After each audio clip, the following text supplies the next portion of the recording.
Welcome, everybody, to the 2018 Smark Out Moment Awards.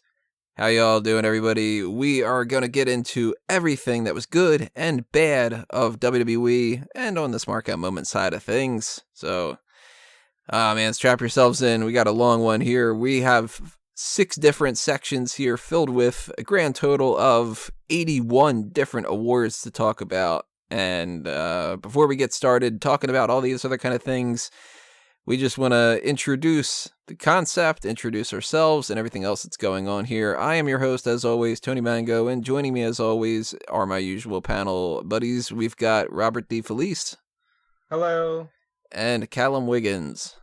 Woo! 2018, what a piece of shit. Yeah.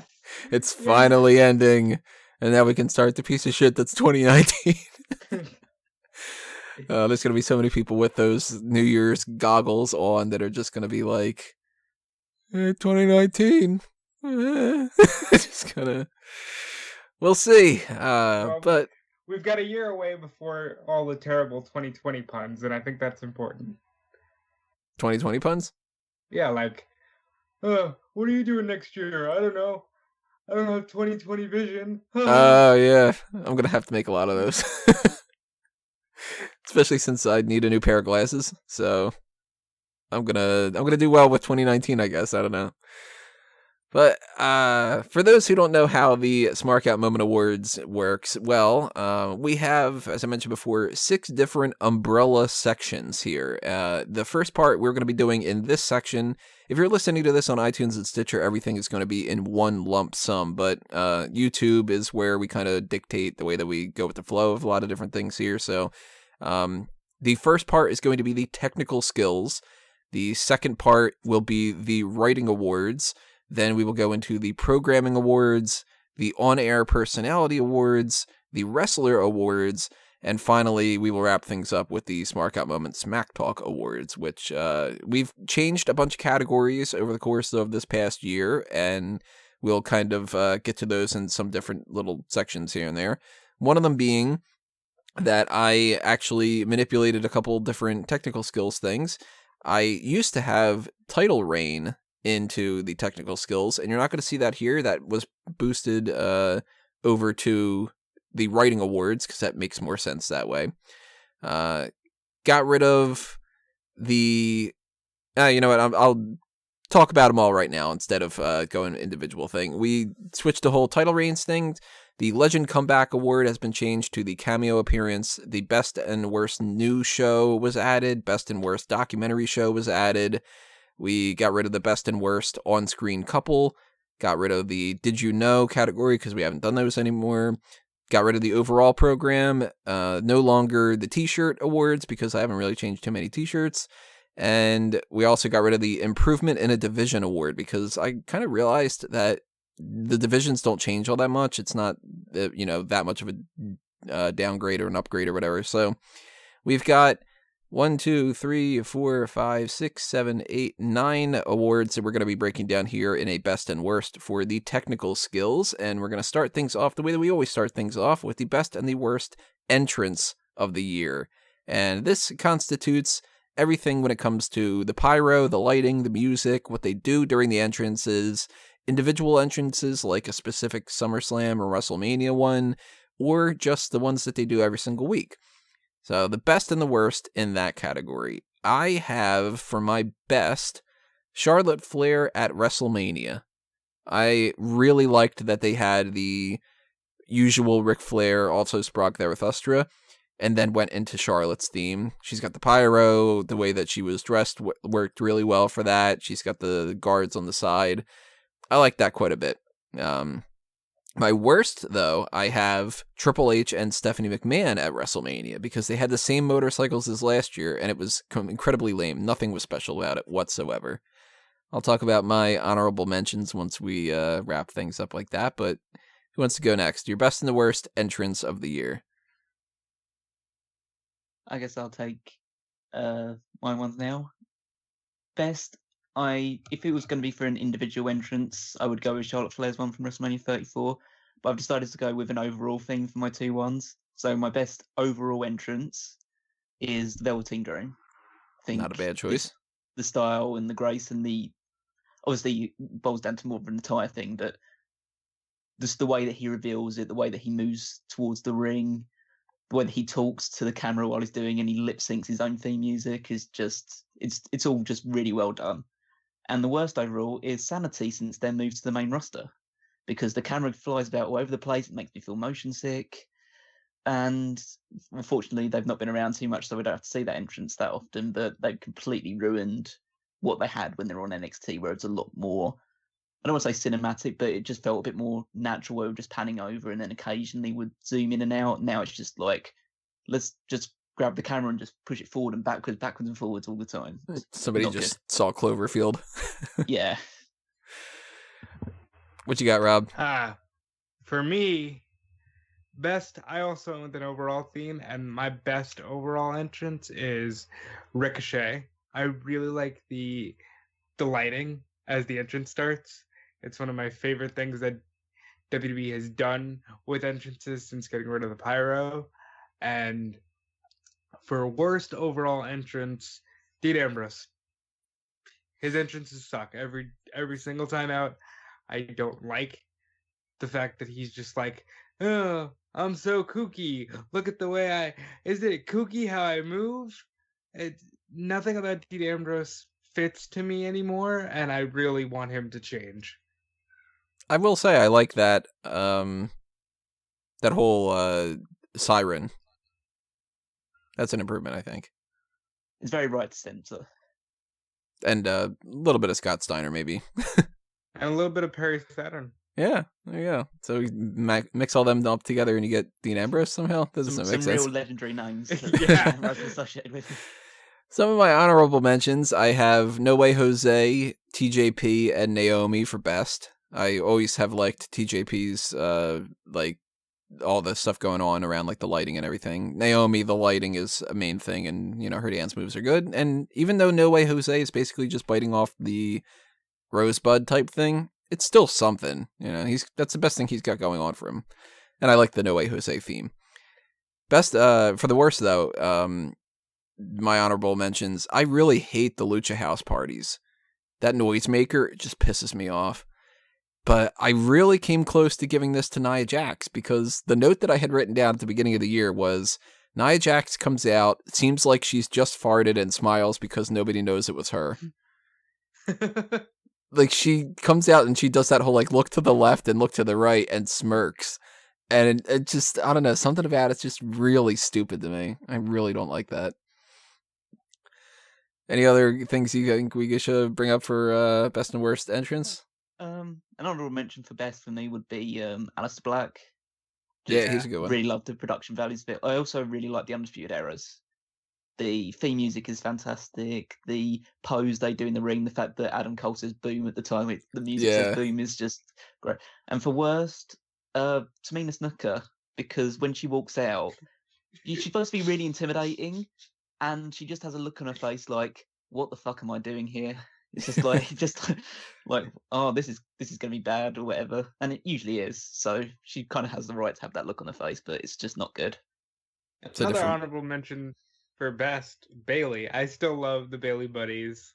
I never get tired of that. It's the best thing she's had possibly since moving up to the main roster. Yeah, but now that she comes out with Sasha Banks every time, you're going to have to hear, it's boss time! Yeah, I was going to get to that, but... We'll talk about that when it comes to we'll a talk different about that thing. a lot later. Actually, all three of us might be talking about that. Spoiler. Let's go to best and the worst clothing attire, or ring gear, or outfit, or whatever you want to call it. It's just, you know, what the people wear. That's pretty self-explanatory. I think we might have some kind of crossover here. I went with Velveteen Dream with this.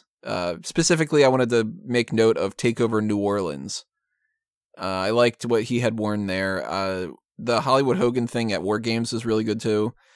But yeah, overall, Velveteen Dream, he comes out and he does something different pretty much every time.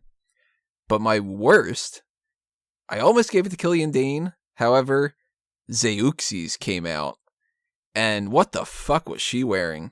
She had on this jacket that looked like she took 3 other jackets and stapled them all together. And then took that off. And it was like, she's wearing essentially an elongated set of pantyhose, kind of, and a terrible mask, and I hated the way that she looked, and she almost got worst entrance too for me because I hated the theme that they gave her on top of that. It's just, Xerxes is going to pop up a couple times here for me. But total difference is Xerxes and Velveteen Dream. Those are my best and my worst. Go for it, guys. Overall, I also agree with the Velveteen Dream. I like the fact that he does special things for takeovers. He really makes it feel like these events are important. My favorite of his being the Brooklyn with the Call Me Up Vince. I really enjoyed that. And just for the cohesiveness of the faction, Undisputed Era at War Games, I like when factions all actually look like they're united. For worst, it's going to sound like I'm picking on him, but I'm not. Dean Ambrose. Get some new gear, get some new music. I'm at the point of it with Ambrose that I need him to change overall. Best. Velveteen Dream is obviously a very good choice, but I've decided to go with someone else that does something special on takeovers, which is Johnny Gargano. I like the fact that he themes his entire based on superheroes and supervillains. As someone who follows a lot of comic book stuff myself, it's just a very nice touch. And the fact that he kind of interprets that based on whether he's like a real super baby face or now he's transitioning more into a heel or he's in a bit more of a conflicted state. I think it's really good. But if I was to go for just one single entrance, or to put Callum in a tie, should I say, Mustafa Ali from WrestleMania. The Sub-Zero thing? Yeah, Sub-Zero thing. I thought that was just really well put together. If he would have kept that for just that and not continued to do that, I think I would have had that down. The fact that he keeps doing it keeps dwindling in my mind. A little bit, yeah. But I thought it was quite good when it first happened, so I wanted to keep it. And worst, again, picking on her, but I think she deserves it, Tamina Snuka. Specifically Royal Rumble. The white giant white monstrosity that she had going on. It just it looks so out of place, especially because she's been a heel virtually her entire career. Her just wearing completely white is just it wasn't flattering. But I'd also give a shout out to Killian Dane, not for the reasons that Tony will probably do it. It's the fact that he's wearing a singlet now. And that's the opposite. The thing that stood out in NXT was the fact that he is hairy and ugly and a bit gross, but that's his thing. And now he's wearing a singlet, so he's just any other fat guy in WWE. Just make him stand out, make him different. I still think it's weird that he's dating Nikki Cross. Yeah. Was the Rollins thing with the terrible flame tights this year? I think that was last year. Last year's WrestleMania against Triple H, right? Yeah, I think so. This year he had the No, I mean the Royal Rumble. I don't remember. Mate, I don't remember closely enough. It didn't leave an impression on me. This year, I think his main thing was the Thanos one. The Thanos one, was that from SummerSlam? That was SummerSlam. Yeah. That was this year. I thought the one that stuck out to my mind for Seth Rollins was the blue contact lenses from WrestleMania. I like those. Those would be honorable mention for good things because they were pretty cool. Good lucha things. They're not good attires. No, they don't. I mean, especially with the Grand Metalique's look, it's not a fan. Let's move over to signature maneuvers. I didn't even realize that. Let's move over to it. That's funny. Good job, Subconscious Tony. And that's pretty self-explanatory, signature maneuvers. It's just, moves. So my best is the 054 for Mustafa Ali. Even though every once in a while he lands it in a way that looks a little rough, it looks like it would hurt. So, hey, when he botches it and it's like, damn, that really got that guy in the neck or something, it's like, well, shit, then he gets the pinfall. That's how it works. Are you talking about this week where he almost crushed Daniel Bryan with his knees? Yes. But hey, he got the win, right? My worst, I came very close to giving this to just a generic thing of everybody who uses a DDT, because at this point, it just doesn't matter. And I actually almost gave this to the Claymore, because I don't think somebody as big as Drew McIntyre should be doing just a kick like that. However, I ended up realizing that I had forgotten about the Bailey to belly. And that is not a finisher. That's just stupid. Oh, be nice. Nah, fuck that. That's the worst. It is a bad move. As a Shouldn't be regular signature maneuver, it would be fine, but the fact that she finishes matches with it is just like somebody finishing a match with a slap to the face or something. Not good enough. Boo. The bully to Bailey. There you go. Well, speaking of a slap to the face, I almost gave my worst to the Women's Right, because I love the name. The name is fantastic, but it's a punch to the face. It's a signature maneuver that shouldn't be a finisher. Yeah, exactly. It'd be like a nice little touch, like, oh, she occasionally wins with it, or she just catches someone out of nowhere with it and just manages to knock him out for 3 seconds, and that would be fine. But the fact that it hits Lacey Evans' main finisher, and she's not, like, it's not like she's not well defined or muscly or anything like that. It's just she would need to be a lot bigger to pull that off. Like, the Big Show can just about pull it off. But actually, that wasn't my choice. My actual choice would be the chiropractor, which is Dakota Kai's flipping code breaker, like backstabber thing, because it looks awful whenever she attempts it. It doesn't look like it hurts. It's far too convoluted. It's like a weird mix of a backstabber and a Canadian destroyer. And I'm not a fan of the Canadian destroyer because it's so unrealistic. So I have to give it to her, which I feel bad about because she's injured now and she's probably not coming back for a while. But I just really don't like that move. Best, Fade to Black. It's the greatest kicking move that I've ever seen in a wrestling match. I put it beyond Shawn Michaels' super kick. I put it beyond any other super kick or straight kick that I've seen. It just looks so cool, and it looks like, unlike some kicks in wrestling, it looks like a kick that would knock anybody out. For me, my best finisher, I really do like the Fade to Black, but I'm gonna go with Shayna Baszler. Forgive me, the suplex into the rear naked choke. I'm forgetting what the name of it is, but that move is my favorite. I don't think she has a name for it necessarily.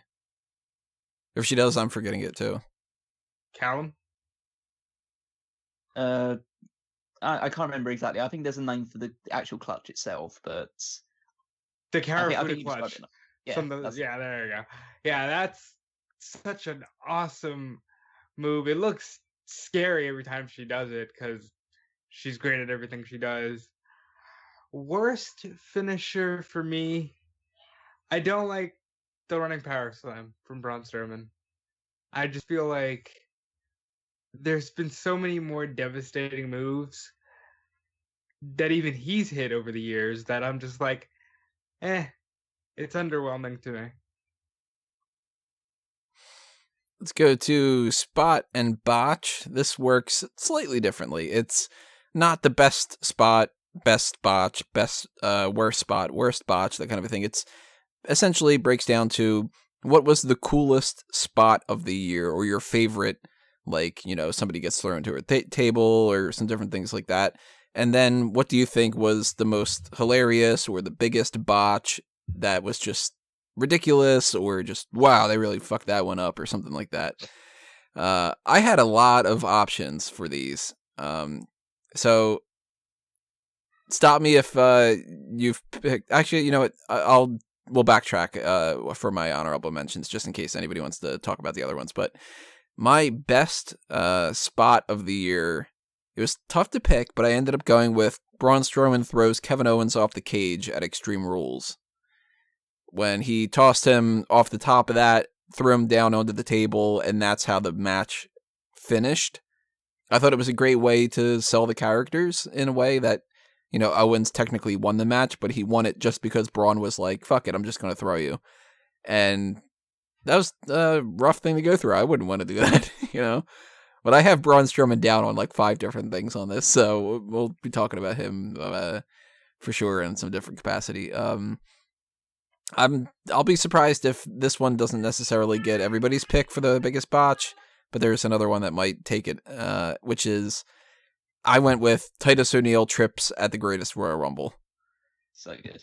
When he did that trip and slide, I mean, if they would have tried to plan that, they wouldn't have been able to execute it that way. And he's lucky that he didn't hit, some kind of like ladder that's underneath there or something, but that was just some kind of Benny Hill shit. And that's the best thing that he's probably ever done in his whole career, which is ridiculous. Like I said, I got some other options here, so I'm going to pass this over to you guys and see what you guys have in case we have any crossover when it comes to that. Best spot, and this arguably is just because it's so fresh in my mind right now, but I saw one of the most smooth transitions into a hold that I've ever seen this past Wednesday when Johnny Gargano did the Russian leg sweep off the cage and just fluidly transitioned into the Gargano escape. I audibly popped because that was one of the coolest things I've seen. And outside of that, remember the spot from TakeOver Philadelphia where Aleister Black did like a Death Valley driver to Adam Cole on the 2 steel chairs? That was nasty. So those are 2 of my favorites of the year that come straight to mind when I'm asked the question. Worst, obviously Titus O'Neil. Outside of that, I want to say a lot of things involving Nia Jax and Alexa Bliss, because their match Extreme Rules specifically was just bad. But I can't think of anything specific that comes to mind. So for the best spot, part of me wants to give just a little casual nod to the double groin kick from Backlash, just because it was a shit way to end the match, but it was just so funny at the time just to see just both of them kick each other in the nuts and going down. But Rochambeau. Yeah, but I went with the Purple Rainmaker from the top of the ladder from NXT Takeover New Orleans. Just because if it was just like him standing on a rung of the ladder and it happened, then it's just, it's a cool moment. But the fact that he was standing right at the very top and that elbow landed so flush, it was just such a brilliant spot in a fantastic match that really stood out. Like, you could have picked loads of moments from that as potential spot of the year, but I thought that was the main one. I actually have various spots in North American Championship match at TakeOver New Orleans. Botch of the year, obviously Titus is great. There was 2 that really stood out to me. Obviously, we won't backtrack to honorable mentions, but I would just want to mention the Jinder Mahal at the Greatest Royal Rumble spot. Yep, that's one of my honorable mentions. Who decided to fall over despite not being hit by the Whisper in the Wind by Jeff Hardy. That was terrible. Yeah. He doesn't come close to hitting him, and he just takes about 3 seconds to go. I'm going to fall anyway. But the obvious one, which I'm surprised that neither of you brought out, was Brie Bella kicks Liv Morgan in the face. That's my other honorable mention for worst. I have Brie Bella's continual botches. But that one was the standout one, because even though Titus O'Neil one was hilarious and will be repeated, that the worst one is kind of like somebody that hurt someone else. So Brie Bella kicking Liv Morgan, and then also Nia Jax punching Becky Lynch. But the thing with the Nia Jax punching Becky Lynch one is that one's actually going to benefit Lynch going forward. And it benefited Jax for a while as well. Whereas the Brie Bella kicking Liv Morgan just didn't do any favours for anybody. Hold on. Well, now that you mentioned that, I don't know how this slipped my mind, because it's the only thing I've ever seen on the network that was actually just edited out completely. And that's the finish of the mixed tag match at Hell in a Cell with Brie and Maurice. The notes that I had down were Brie Bella's continual botches, including injuring Liv Morgan, the Hell in a Cell finish, and the 2 suicide dives. We're also going to mention suicide dives. Sasha Banks' one against Asuka earlier in the year, where she just I think she caught her leg on the rope when she was going through, and so she just basically just flipped and landed on her head. Yeah, she nearly killed herself on that one, which is like, Also- why is everybody doing these suicide dives? And Tegan Knox had that issue with the suicide dive, breaking her knee apart. Just stop doing suicide dives, everybody. They're not so rare now that they're all worth the while. Everybody's doing it. Luke Harper did it even. Big E's done it. It's knock it off. It's going to save you so much more on your career. Should we take some honorable mentions for the best ones? I've got a shout out to Braun Strowman's backstage rampage after he was fired on January 15th. I loved that. I like that he ate the cake and everything to go along with that. Braun Strowman throwing Kevin Owens off the giant ladder at Money in the Bank. Yeah, that was on mine. The giant 6-man clusterfuck and Ricochet's flip off of the cage at War Games. I mentioned the TakeOver New Orleans North American Championship stuff. Yeah, those are the ones I have for potential best. For other honorable mentions for me, I had Ronda Rousey armbarring Triple H at WrestleMania. Thought that was just like got a great reaction when it happened.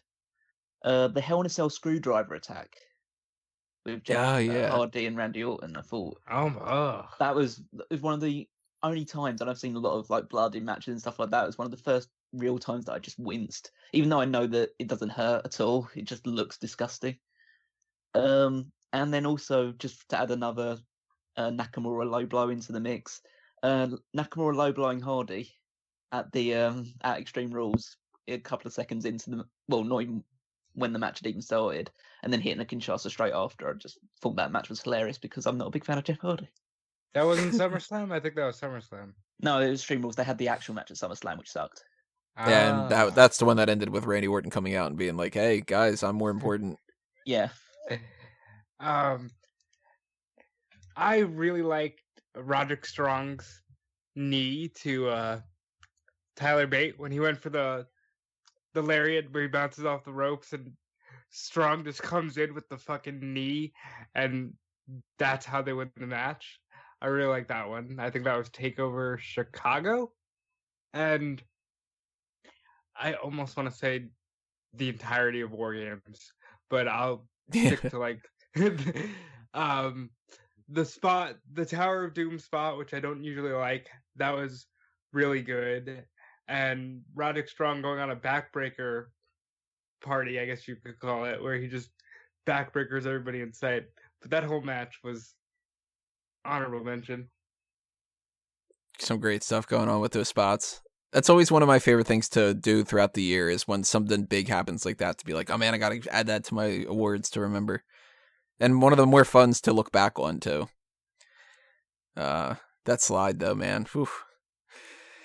Let's go to recognition. This is broken down as the most underrated wrestler of the year and the most overrated wrestler of the year. And I had a lot of options to pick from this. I ended up going with, for my most underrated, Chad Gable. I think that he is somebody who's proven himself that he could actually be a legitimate mid-carder. And all they did with him this year was job him out and then set him up with a terrible tag team with Bobby Roode and make him Bobby Roode light. He's a tag champion right now, but it's not because of them trying to push those two. It's just because the division is shit. So I got a lot of other people to mention in case that other people don't bring them up, but we'll get back to that later. My most overrated, I'm going to get some heat from this, but I'm going with Kurt Angle. Everybody still acts like he wrestles the way that he used to, and he is a legitimate Hall of Famer in all accounts. He was amazing, but the key word is was. Kurt Angle does not have the same wrestling ability he does anymore, and people act like, you know, oh man, I can't wait to see Kurt Angle versus this guy. I can't wait to see Kurt Angle fight this guy. It's not going to be the same. And I have to attribute the same type of quality that I do with The Undertaker. Undertaker is my second favorite of all time. He is not the Undertaker that he used to be. And at this point, I don't want to see Undertaker versus Braun Strowman because it's not going to be the same match. Just as I don't really care to see Kurt Angle versus, Kurt Angle versus Johnny Gargano. It's not going to be the same. So people act like he's still got it. I think he lost it a long time ago. What are you guys thinking? Overrated, underrated? Callum? Underrated. Again, there's a lot of choices. I tried to pick someone who even flies under the radar of people that talk about people being underrated. So obviously Chad Gable was high in my mind, but I think when so many people talk about how Chad Gable was underrated, that is he really underrated if everyone's kind of saying how underrated he is? So I went with Oney Lorcan. I Not a think bad Oney choice. Lorcan is a brilliant wrestler, one of the best in NXT. His high flying, his forearms, his uppercuts. He's not spec. Well, I think he is kind of spectacular in a way, but he obviously doesn't have a great deal of charisma outside of the ring, and he looks quite generic. But I think he's put on, along with Danny Burch, some of the best matches in NXT this year. So I think he deserves a lot of recognition, a lot more recognition than he gets anyway. Overrated. There's so many people that swear by Dean Ambrose, and I don't get it anymore. He's like, it's flown the coop from me. Just a guy who was clearly the third rung of the Shield, the awkward third wheel, as we'd probably say. You might also say one flew over the cuckoo's nest. Yeah, could say that as well. He's just not that. He's not that great in the ring or spectacular in the ring. I mean, he's fine, but he doesn't do anything that special or amazing.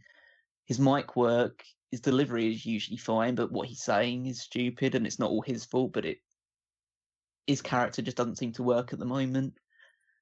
Yeah, it's been a poor year for his standards. I want to also shit on Dean Ambrose. Dean Ambrose sucks. And it's crazy because I was a huge fan of Dean Ambrose. I probably, treat Ambrose the way a lot of people who used to like Ziggler treat Ziggler. Dean Ambrose just does nothing for me at this point.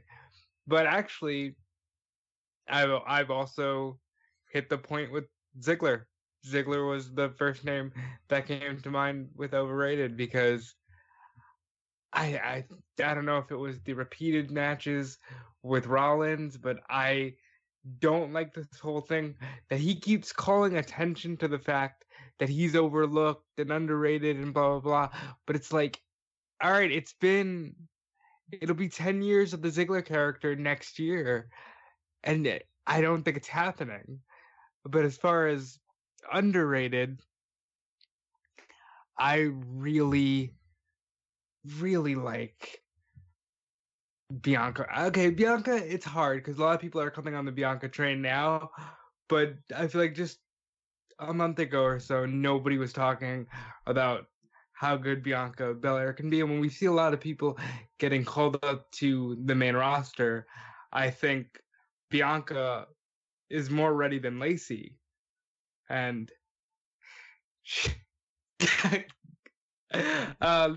and People behind the Bianca, curtain there. That's a Skype message that you're hearing the reaction to. I couldn't say it out loud. Yeah, and Bianca's up there for me, but as far as male competitor, I think underrated, Buddy Murphy. And yeah, I know he's getting a cruiserweight title run finally, but yeah, he can be so much more. And by the way, since I'm surprised Callum didn't say it, but I guess he wanted to crap all over Dean Ambrose, Cedric Alexander for Overrated. He's so bland to me. And I get that people were into him during the Cruiserweight Classic, but right now he's got nothing going on. Agree? I wouldn't consider him overrated because I don't think people rate him that highly anymore. It's fair enough. It depends on who you consider is overrating him. Maybe the people behind the scenes overrated him too much and thought he should have been doing it. But overall, he gave decent matches most of the time. So I would give an overrated to someone who I think has performed badly rather than someone that I think just hasn't performed up to the highest standards possible. So that's tough because you got to kind of weigh people's opinions. Like, I had down Nia Jax as a potential overrated, but she slowly but surely people changed their mind. So throughout the year, she went from, wow, she's really overrated at the beginning of the year to, okay, people really don't feel that way anymore. And now she's not overrated as much anymore. Well, same with the Bella Twins. Yeah, and that was a similar thing that I had with Bobby Lashley as well. I had Bobby Roode potentially down as that too. and people kind of, I like Bobby Roode, but this has not been a good year for him. I think I think the issue with like an overrated person is that it's going to piss people off. It should really piss people off what you say you think is overrated, because the fact of the matter is there are people that are rated highly by a lot of people, but you don't see what the appeal is. Well, if that's the case, one of the people I have on my list for potential overrated is the entire NXT UK roster. I do not find anybody on the UK roster all that entertaining, except for Pete Dunne and Tyler Bate for the most part. Well, Everybody else is kind of like, you still need to win me over. Oh, and Tony Storm. Tony Storm's great. That's a little extreme, don't you think, Tony? Not really. I don't blame you Like, for that, no. like somebody comes out like a Connors or Huxley or whatever, and I'm like, I can't even remember some of these guys' names necessarily. And a guy like an Eddie Dennis to me is like, they seem to really like him, and I don't get it yet. Now, maybe I just haven't seen enough of these people, but most of them, I'm just sort of like, yeah, they're, this is like the F show kind of thing. I didn't go so far as to go with like everyone from the NXT UK one, but the one that I would go potentially as overrated is Ashton Smith. I really don't see what they see. Like, why is this guy on the actual like poster or the logo for NXT UK when I've seen like a few of his matches and he doesn't seem to really know how to wrestle yet. Like, he just has like some of the basics down, but when he actually gets a little bit more like his fundamentals to me, I can't remember. I think it was maybe in the first episode of NXT UK that I saw, and he had a match on there, and his fundamentals just seemed all wrong. But if we're talking about more like, if I'm going for an overrated person that I think would piss people off, the two people I had down were Sasha Banks and The Miz. I had Bailey. Sasha Banks makes sense. Because, yeah, even though on her day she's one of the best in the world, she is very botch prone, and she's proven that a lot this year. And The Miz, I think people just get too hung up on the fact that he should be a world champion or potential world champion. He's a really good mid-card guy. And if he's a world champion, I know like people like Jinder Mahal have held the world championship, but I would look at the Miz holding the world championship and think, yeah, this is a bit of a joke. Because he's a joke at the moment. He's a joke with Shane McMahon and stuff like that, and he's fine in that role. But I just feel it would be similar to, okay, let's give, I don't know, Aiden English a run with the title or something like that. Maybe not that's that extreme, but he fits mid card for me no more than that. I'll say she's improved, but during the Mae Young Classic, I was really gonna say Io Shirai. Yeah, I had that down as well. Yeah, she definitely was overrated during that. It took like 3 matches for her to get somewhere. What about some underrated ones? I had down Buddy Murphy, but now he's gotten to the point where people recognize it. TJP, I think, is still underrated. Nobody really talks about him, but I think that he's one of the best that they've got. Same with Drew Gulak. Kind of a note that of like the entire 205 Live roster, because nobody watches the show and they're fucking awesome. The two other people I had, though, were Harper, because I think that Harper on his own, if they repackaged him, he could go somewhere. And they just keep sticking him with this Bludgeon Brothers Wyatt family thing. And Ty Dillinger, because everybody acts like the whole Perfect 10 thing's over with, and I think that he really has something that he can offer, but they just don't want to do anything with him, and it's a shame. See, with Harper, I think he's proven he can be something on his own. It's just, I don't think that they would know what to do with him without saying, hey, you're just a big, scary, lumbering guy. I agree with you on the 205 Live roster, and I think we all have to agree. Had it not been for this past week, Mustafa Ali would be number one on this list. Yeah, he would definitely be up there. I think some of the other ones I had down on the list, I had Curtis Axel. I think he's actually gotten a lot better in the ring, and he's shown a lot more personality as part of the B team. Tyler Breeze, as was shown in the recent match with Ricochet, if he's actually given a proper match and a proper program, he could actually really deliver. Ember Moon, and a lot of people know how great Ember Moon is, so it didn't seem right that she was the underrated one, but she's definitely underrated behind the scenes. because she could easily be one of the world champions, or at least fighting for one of the world championships, and she's just kind of a prelim guy, like the person who teams up with the guy the woman they're trying to push at the time. Yeah. And fan-wise, they understand Ember, but the actual people calling the shots, they definitely underrate her. And actually, the one that I had just underneath Only Lorcan was Hideo Itami. I think For Hideo Itami's had a underrated? great year. Yeah, I think Hideo Itami's had a great year. I almost had him down for overrated. Well, I think 205 Live has really helped him, though. Yeah, I think like some of the matches he's put on with, obviously Mustafa Ali and some of the feuds, and like the Respect storyline is actually really good. It's a great way to keep him on 205 Live without having to give him regular title matches, because he's just out there battling for respect. And the way that he goes about it by making it seem like he's just petulant and looking for attention, I think it's really worked. He's turned a corner for me than what it had been like in previous years. Let's go to improvement in the superstar, which is a little bit similar but slightly different, where this essentially is who had the biggest upgrade from last year and who unfortunately had the biggest downgrade. I had two options for upgrade. The one I almost gave it to was Xia Li, who I did not like at all in the Mae Young Classic last year. And then this year around, I'm like, ugh, all right, here's the Xia Li match. Then I'm like, hey, her entrance is a lot better. And then she started wrestling, and I'm like, fuck, her wrestling's a lot better. And she cut a promo, and I'm like, her promos are a lot better. Like, she really did a good job of, like, taking this year and actually improving.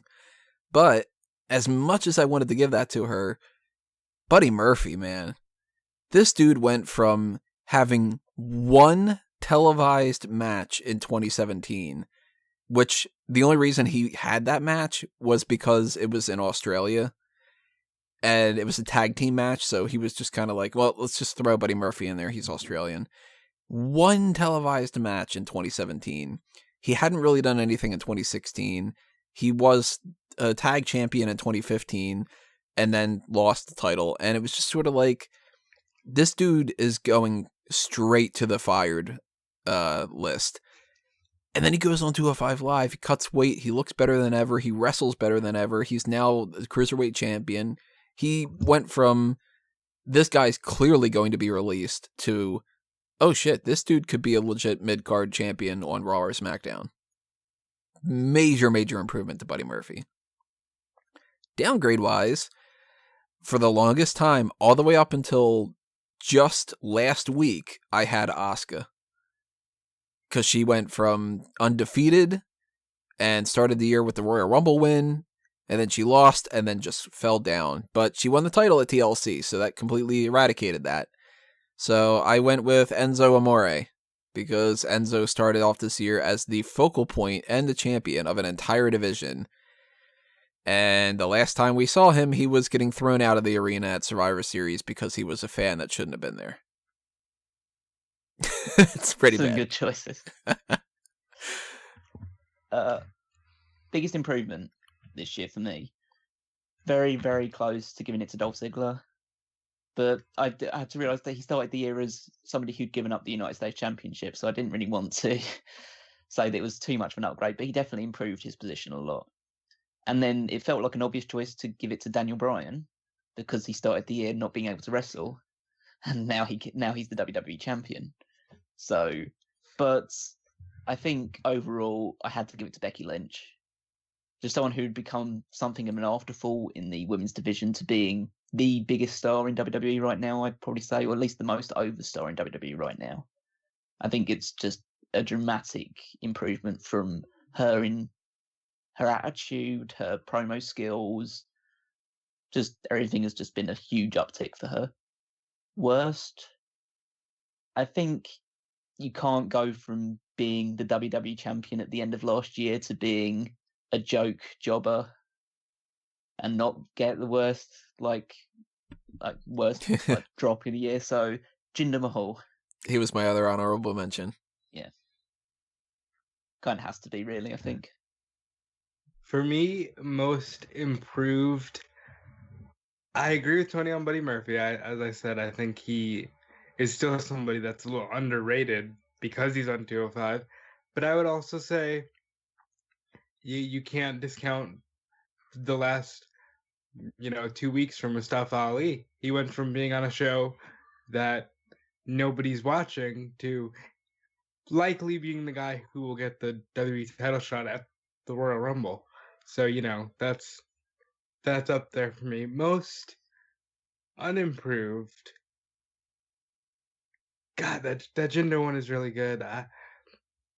Either Jinder Mahal or I would say Finn Balor. I think Finn Balor has gone from somebody who, I believe in him. He can still be something to, yeah, he's probably mid card for life. I think we're done here. Like, I don't want that to be true, but I think it's proven that he's not going to do too much. Let's go to ring work. Pretty self-explanatory how they work in the ring. Best, I went with one of my ties. And to be perfectly honest, I'm going to spoil something ahead of time here. You're going to see these names pop up a lot on my list. And I think I might have them down as like 3 different categories where they're tied, which is Johnny Gargano and Tommaso Ciampa. I think that Gargano and Ciampa, I couldn't really separate them because their work in the ring was so much intrinsically tied to each other. And even though we had like Ciampa and Velveteen Dream was really good, and Gargano and Andrade Cien Almas was really good, and Aleister Black has been really good mixing it up with those two. I kind of went with, well, the two that are like the foundation for that are Gargano and Ciampa, and those two against each other just made magic. So I kind of wanted to give it to Seth Rollins. I kind of wanted to give it to Velveteen Dream, but I had to go Gargano and Ciampa, and I just couldn't pick between the two of them. It's kind of a package deal. My worst, Nia Jax was a close second, and I wanted to shout out Reina Gonzalez because, man, they need to get rid of her. But Brie Bella, she hurt Liv Morgan. She nearly killed herself with the 2 suicide dives. The Hell in a Cell botch ending. Brie Bella was just the worst. If you have even somebody like a Nia Jax, she's had significantly more matches this year than Brie Bella and less botches. Brie had like 3 matches this entire year, and she fucked them all up horribly. So, Gargano and Ciampa, best. Brie Bella, worst. It's my pick. I went with Seth Rollins for the best because from the gauntlet match to now, he has just been on fire. And there's no way you can deny that he has had the best year of his WWE career. For the worst, it was Nia Jax up until Tony said words and reminded me that Brie Bella was atrocious this year. And yeah, unfortunately, I like Brie Bella, but unfortunately, I'm going to go Brie Bella. Best, there were so many names to choose from. I think I had, like, in my list of potentials, I think I had twice as many for best as I did for worst because it's such a talented roster.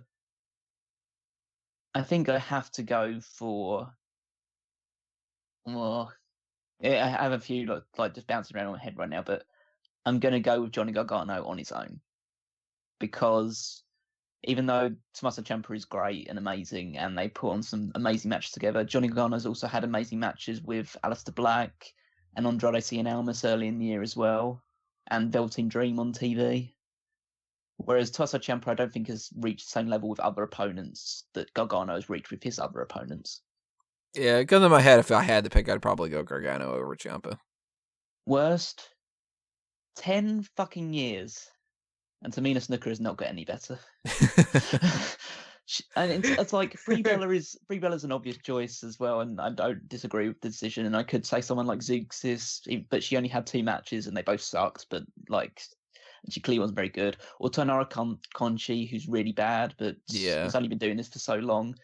But when you equate the fact that she's been doing this for so long, so many years, and she still is just so bad, like at everything.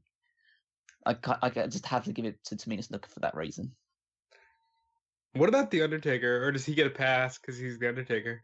I think you can't discount that. I don't think you can discount John Cena for this as well for this year. Yeah. But if I'd give like some other like honorable mentions for worst, I think both the Iconics have been bad this year. I think they were better in NXT, but they've just been terrible this year. The Big Show is just he's immobile. He's now reached the point where it looks like the Andre the Giant from the late 80s and early 90s, and that's not a good sign. Nia Jax, obviously, you have to put up there as well.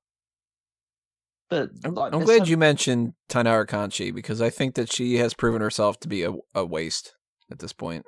I think there's still time. There was a time where I thought that like Sonya Deville was never going to do anything, and she's actually looks pretty good now. So I think there's still enough there to give it a little bit more time. But if it's like gets to another year and she's absolutely no better, then just either make her a manager or get rid of her. But in terms of like best of the year, like there's just so many names to choose from. It'd be hard pressed to do it because essentially 2/3 of the roster is very good in the ring. But I think you should also give credit to people like Andrade Cien Almas, Seth Rollins, obviously, as Rob said, Mustafa Ali, Samoa Joe, AJ Styles. Charlotte Flair's had a great year, I think. For one specific individual worst overall performance, Kane at Crown Jewel was probably one of the worst things I've seen all year. He was just slow and out of it, and that's saying something because everybody in the match was slow and out of it, but he just did not fit at all. So bad his hair fell off. His hair didn't even want to be involved in that. Yeah. That could have been a potential best botch too, because that was really bad. And then poor Sean, doing the moonsault and falling on his face. Poor Sean being like, you haven't wrestled in 8 years. Can you come back and save this from the 3 people that have wrestled a lot more? That's why he's the best.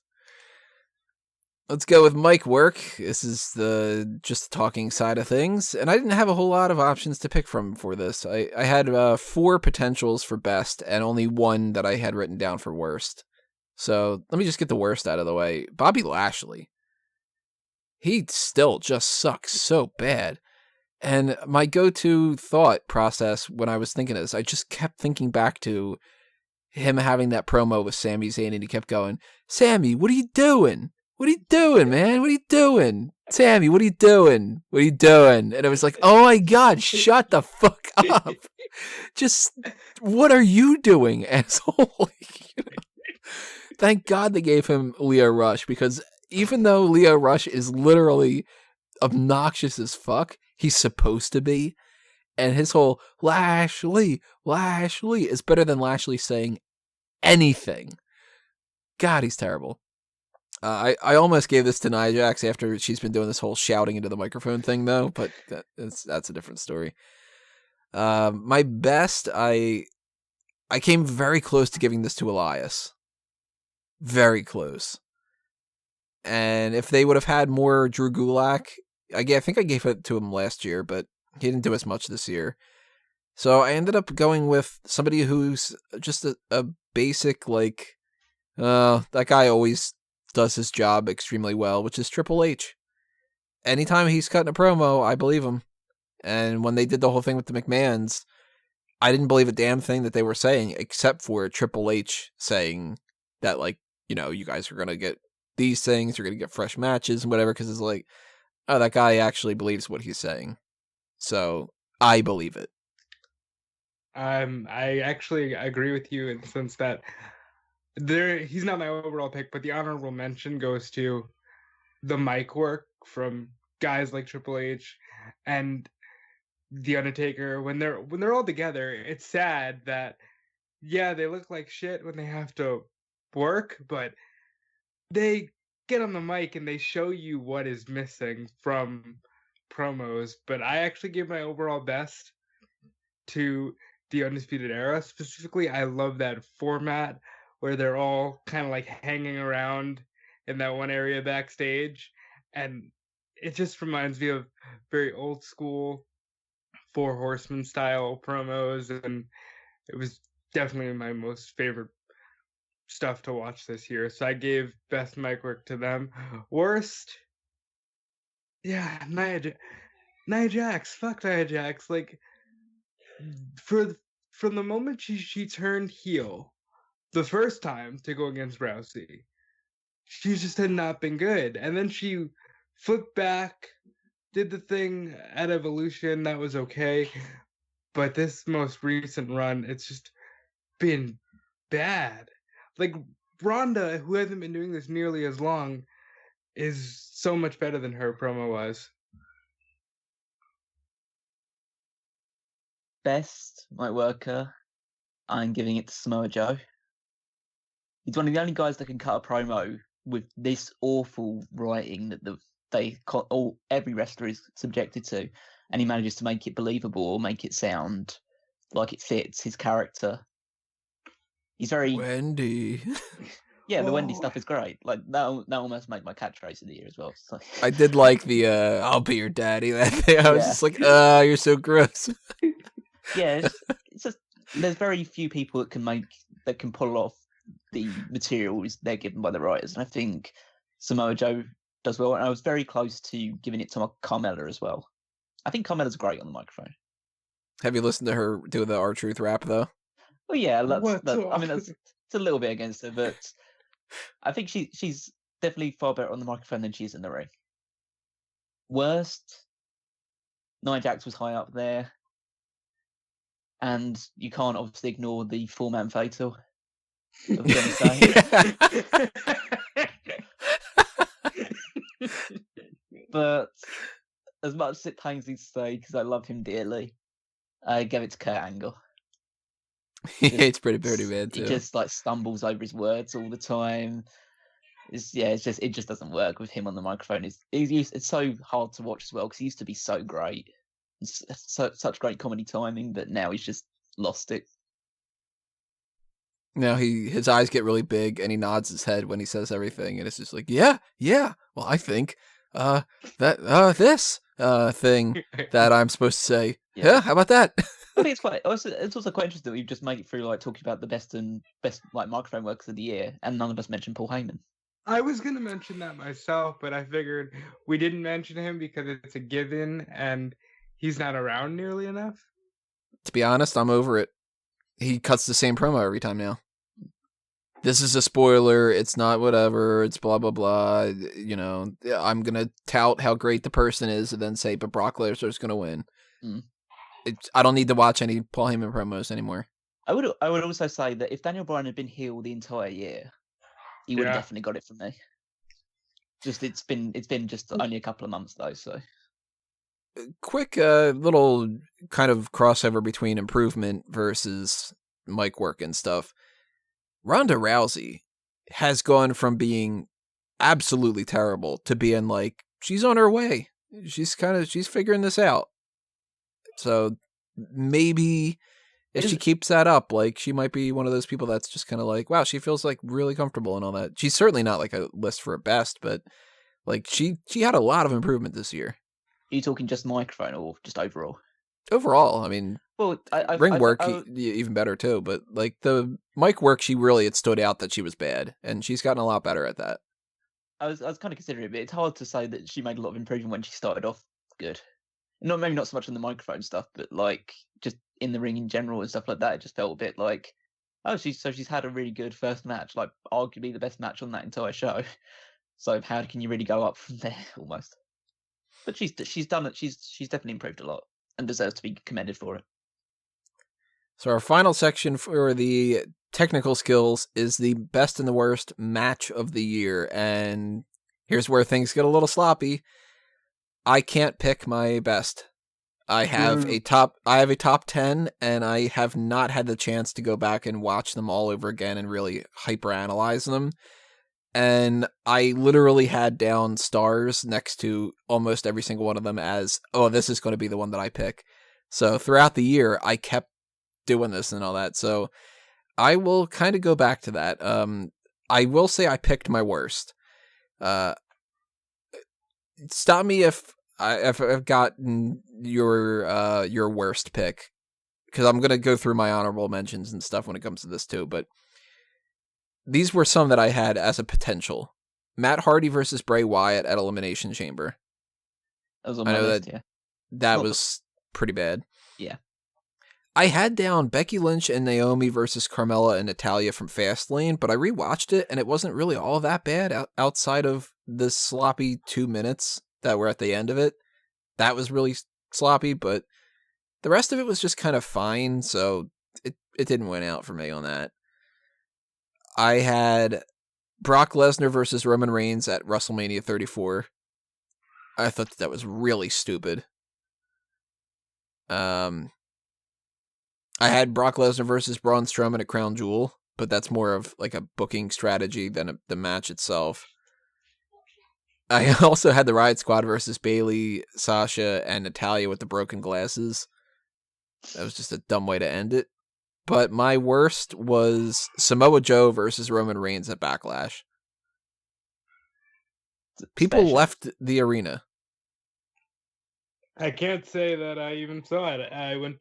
That show put me to sleep, and I never went back and watched. Yeah, that was like it was a weird spectacle to behold, and it was.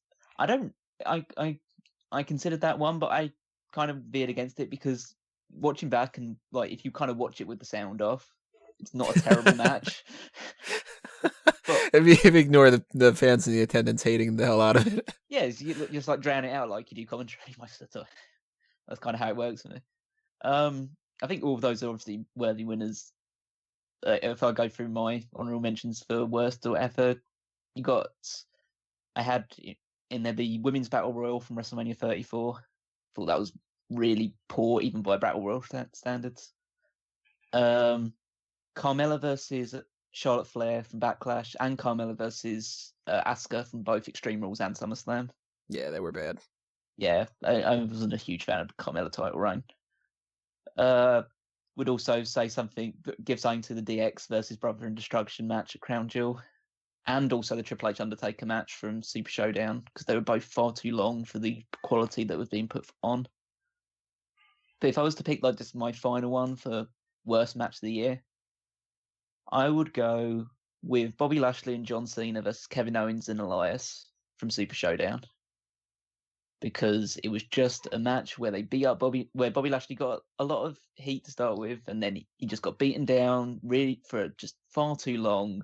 It was dragging immensely, and then Cena tags in, hits his 5 moves of doom, does that stupid back fist to the face of Elias and pins him. Fucking stupid. Did he pin him off the punch? Yep. That's a worst move of the year? I only had to see it once, so I guess it wasn't too much. It didn't really stick out to me, but just in the match itself, it was just such a terrible match. It was such a terrible way to. It just showed how what level Cena's at now, and it's not good. Actually, what was the name of that? I might make that my worst signature maneuver of the year. That's called the 6th move of doom. That's it. Didn't he have some other kind of name for it? I'd have to research it, but yeah, I'll see what I can find while Rob's going through his worst ones.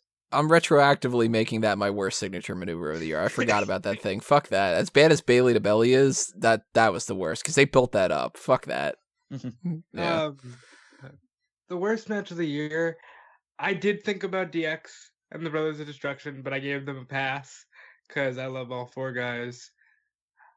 I know it was a booking move, but it's got to be Lesnar and Strowman. That was just infuriating that they even did that. Out of all the things you could have done, that Strowman got no offense, and here we sit in December and we're supposed to be getting excited for another Lesnar Strowman match. I don't care. I think this was by far Lesnar's worst year since he's come back. Everything has just become suplex, like 7 F5s, and then he wins. So yeah, I think Lesnar versus Strowman, but I came very close to saying the cage match at Greatest Royal Rumble. Just to say, cutting for this point, I'm not even going to try and pronounce the name in Chinese because I don't want to offend people. But it translates to the lightning fist. That's seen as no. He tweeted his schedule and beside the tweet, he had the lightning emoji and the punch emoji. Is that what that meant? Yeah, it has to be So, for that. yeah. Oh, good lord. Okay, Tony, bite the bullet. All right, so here are my top 10 best matches of the year. Stop me if your pick is on there, then we can talk about it. This is in order of how I wrote them down, like when they happened throughout the year. First one, which I had as my, like, oh my god, I don't think anything's going to beat this. And then, of course, there was more types of things. There was Andrade Cien Almas versus Johnny Gargano at TakeOver Philadelphia. Tie up there. Yeah. I had down both Royal Rumble matches. I actually really enjoyed the Royal Rumbles this year. I had really I like wouldn't- the men. Yeah, I had the One- men's one down. When push comes to shove, I wouldn't give them the win because it's the Royal Rumble. It's kind of like, it's an easy thing to go through. And it's, 30 people, so they're all sharing kind of the weight of it. But, I wanted to give a shout out to that. The thing that hurt the women's one for me was, well, it was two things. One, it was kind of filled with just like veterans and people that weren't around that often. So that some people would say that was more exciting to it. I just felt it took away a little bit, and it had Kelly in it, which doesn't help matters at all. And Stephanie McMahon was on commentary the whole time. That's oh, yeah. true. I like the balance, though, of having, like, oh, this new person comes in and it's fun, and then, oh, this person's a real fighter, and then, like, I like them a lot. I had down the North American Championship ladder match at TakeOver New Orleans. That's my number one. It's a good choice. Talk about it.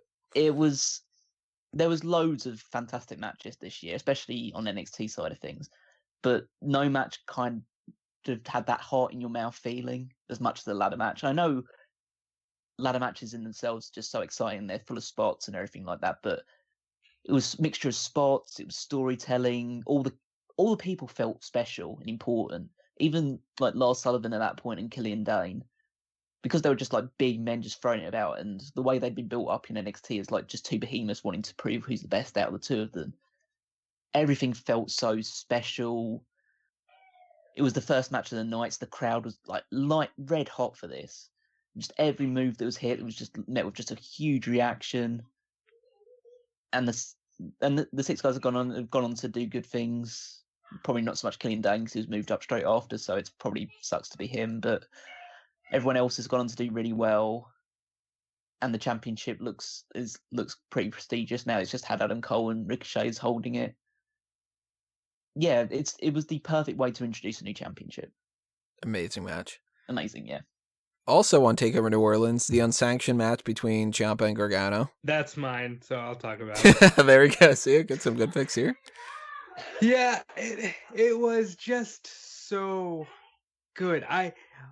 When we were talking about the entrances, I almost wanted to bring this one up for a specific individual with Ciampa coming out to no music and the crowd just, fuck you, Ciampa. Like, that was...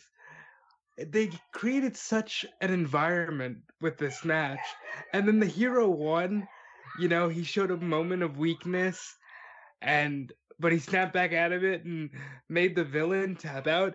There was that nasty suplex onto the concrete. There was the sunset flip powerbomb onto the concrete. Just everything about this match was so good, and I don't think I saw a better one-on-one matchup in WWE all year, including the other two matches that these guys had. I don't think I saw a better one. So I also had on my list Cedric Alexander versus Buddy Murphy from the May 29th episode of 205 Live, which must have stood out a whole lot for me on that. Johnny Gargano versus Tommaso Ciampa Street Fight TakeOver Chicago. This is why these people were on my list for best ring work. Becky Lynch versus Charlotte Flair Last Woman Standing match at Evolution. Tommaso Ciampa versus Velveteen Dream at TakeOver War Games. And the War Games match. And really, I don't know which one of those out of those I would pick. I probably would lean towards one of the Gargano Ciampa matches, and I might go with the unsanctioned match if I needed to, but I'd honestly have to go back and rewatch all these. But that Almas and Gargano match, I remember looking at that and going, fuck, it's the beginning of the year, and we already have the best match that could possibly happen. Like, think- that was phenomenal. I think it's a straight one-on-one match with rules, and obviously, like, because most of the Gargano Ciampa matches had gimmicks attached to it, so just as a straight one-on-one wrestling match, I thought that was the best of the year. Very much so, in a lot of ways. But in terms of like other honorable mentions, like in terms of my list, I had Charlotte Flair and Asuka from WrestleMania 34, and the Charlotte Flair Becky Lynch match from Evolution. I thought Charlotte Flair had a really strong year outside of the stuff that she did with Carmella. Carmella stuff was kind of a hindrance. Seth Rollins versus The Miz at Backlash. That was the only good thing about the Backlash pay-per-view. Agreed. Undisputed Era versus Lorcan and Birch from TakeOver Chicago. I thought that was that was really good. And Mustache Mountain versus Undisputed Era from an episode of NXT. That was a great one. Another tag team thing, because I'm obviously a big tag team wrestler guy. Ziggler and McIntyre versus The Shield from Hell in a Cell. Only good thing on Hell in a Cell. Yeah, I thought, yeah. And I'd probably say I wanted to give to Brock Lesnar and Daniel Bryan from the Survivor Series as well. I thought that was a really well put together match as well. It's always fun to see Lesnar, actually give back a little bit. Mm. And you can tell when he respects the person that he's in the ring with. Sorry. I was just going to give one final one just because I wanted to give credit to something that we haven't mentioned too much so far. I think we'll probably mention a little bit more, but the Mae Young Classic, because I thought there were some really good matches on that card. Some bad ones as well. That was the best overall in-ring work show of the year. Yeah. But the top one, I think, for me was Toni Storm versus Meiko Satomura in the semi-final. I thought that was the best match.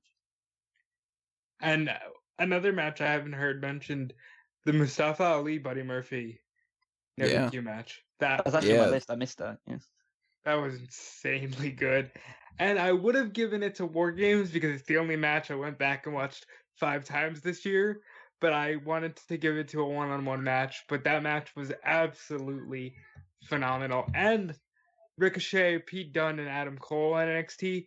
And even though it just happened, Johnny Gargano, Aleister Black, Steel Cage match was so good. Well, yeah, and also speaking of a match that just happened, I think the TLC Triple Threat match should also be in this contention as well. It was like an honorable mention. Thank God we had a lot of good matches this year. Yeah. Well, the ring work is the one thing that isn't an issue. Yeah, for the most part. Yeah, these guys know how to wrestle. Just they don't know how to tell stories in the parts where they don't wrestle. Tell stories, cut promos, book things. Mm-hmm. Well, those are the technical skills awards that we have. So make sure you guys drop your comments below on YouTube, or if you're on iTunes and Stitcher, leave your comments on the website and tell us what you picked for the best and the worst.